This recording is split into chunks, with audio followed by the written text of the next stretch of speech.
When you go to court, when anyone, a parent goes to court, the whole scenario, the whole setup is already being rehearsed and agreed beforehand. Generally, the solicitors, barristers will meet with the judge and come to an arrangement whereby the outcome of the case has already been agreed. All they have to do is to figure out what to ask, what questions to ask, leading questions that will eventually lead to the courts or justify the court's decision to take your children away from you normally. If both parents are there and they're both at the first time they've been to court together, then generally speaking they will give the child to the least capable parent. That enables them to take the children away from that least capable parent at a later date, much easier than it is to take the child away from the most suitable parent.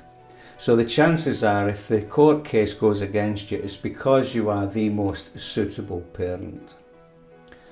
That's just a process that they have. They've done videos about it. I'll put links above the video.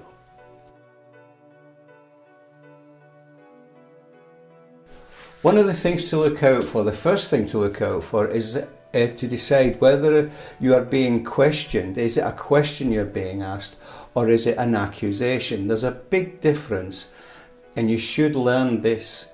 If you don't learn anything else from this video, take this one on board. Quick example, if I was to say to you, you stole a load of washing off your neighbour's washing line, did you not? Now that's an accusation, it is not a question. Adding "did you not" at the end of it does not make it a question. It's a statement, and it's whether you agree with that statement. Really, you should take time, every time you answer a question, take a deep breath and just think to yourself, take a 30-second break if you can, and just try and figure out what kind of a question is this, what are the implications of that question.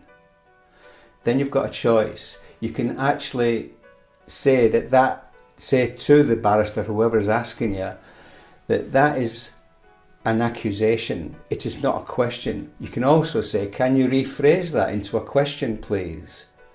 You can also say, there are implications with that question, can you rephrase it please, in a more neutral way. Watch out for the kind of question. Every question they ask you has a reason. There's an underlining motive behind it. So you should please be aware that they will never ask you a straight question. It will always have an ulterior motive. They're obviously hoping for the answer that they want you to give. Do not give them the obvious answer. Do not give them the obvious answer. Another thing to do is this actually comes from Napoleon. It's never interrupt your enemy when they're making a mistake. If they're making a false accusation against you, you must tell them that is a false accusation. That way, if they're making a false accusation, they are in line to be accused of perjury. They're going to have to redact that question. Bear in mind that they've asked these questions every day, probably several times a day, every day of their working life.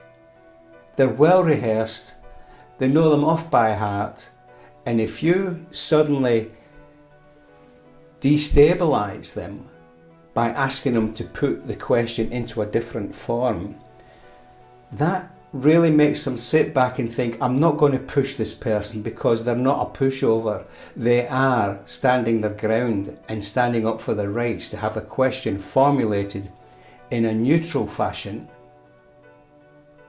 in a non-binary way that can then be answered honestly and openly.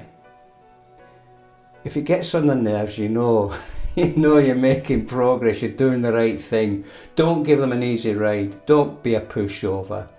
Throw every question back at them.